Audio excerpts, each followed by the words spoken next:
Arriving at the Convention Center for the first day of committee work at the General Assembly. Going to testify in two different committees today, and Fossil Free Peace USA is out here with a beautiful witness as we come into the Convention Center, letting us know that we need to care for creation. Good for them.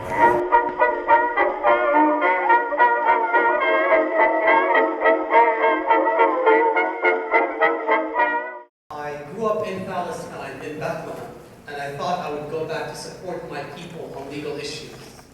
I traveled to Palestine in 2004 and worked for the Negotiation Support Unit on what was called permanent status issues: Jerusalem, refugee settlements, security borders, etc. A year into my work, I realized that the legality or the legal discussions on two-state, one-state solutions at all only serve to aggravate the situation. I asked myself, hasn't this already been done? Hasn't this been a futile exercise for centuries by various powers in the region? Realizing that I didn't need to or have to solve any Israeli-Palestinian issues freed me to work on what mattered the most: building of community and establishing dignity for both Israelis and Palestinians. Instead of using the force of control, I let go, and in doing so opened up the needed sacred space for God to do His work with His people on His time. I became a stronger agent in His plan along the way. I left a legal career and started my nonviolence work based on Martin Luther King's principles. These are the same principles and values I see in the report, in your church's values, and in our common Christian values. These are the same values that also connected me with the Israelis and Palestinians on the ground. In my nonviolence work, I've been grabbed by the neck, choked, shoved to the dirt floor for daring to walk hand in hand with Palestinians reclaiming land confiscated by Israeli settlers. I saw children as young as 8 detained for hours, forced to stand alone while settlers and soldiers taunted them. I saw these same children with long-term trauma, eyes lowered, wetting their beds. We might not agree on what this or that should look like or the means by which we get there, but we agree on common Christian values, and these are the report that I submitted. Thank you. Okay, just finished testifying in Committee 12 on peacemaking issues, and I thought I'd give you a little rundown on how committees work here at GA. So, each presbytery sends overtures to the General Assembly that come from the sessions of their churches and congregations, or sometimes from some of the standing committees of the General Assembly, like the Advisory Committee on Social Witness Policy and others. Those overtures come to the whole assembly, and those overtures are then broken up into groups based on themes, and they establish committees to cover those themes. So the committees that you have at each General Assembly might vary from assembly to assembly. For example, this year is the first year in some time that there's no committee on sexuality at the General Assembly because there weren't enough items of business related to sexuality to justify an entire committee based on it.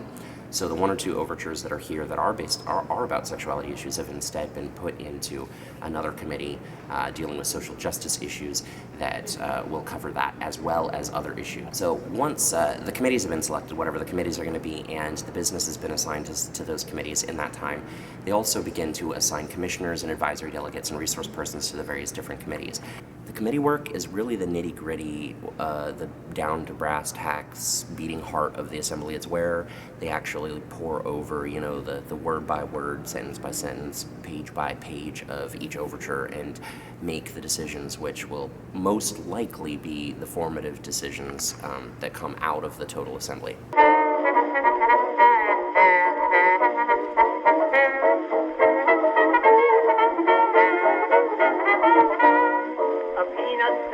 Railroad track, hot was all of butter. The train came roaring round the curve. Peanut butter.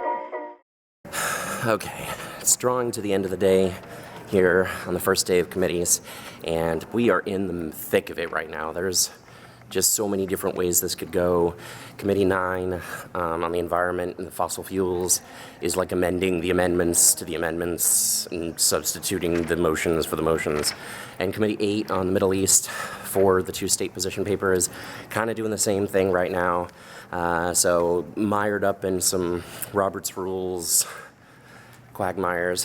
But there's some other good things. Committee 12 passed an amended version of 1201, recognizing our fault as Americans for some war crimes that were committed during the Korean War, and also 802 on the Middle East issues, upholding the human rights of children in Israel and Palestine passed, as well as 803, lifting up our partners all over the Middle East. So there's some good stuff that happened today in committee. There's a lot that we don't know yet, and of course all of it could change in plenary, but that's where we are right now.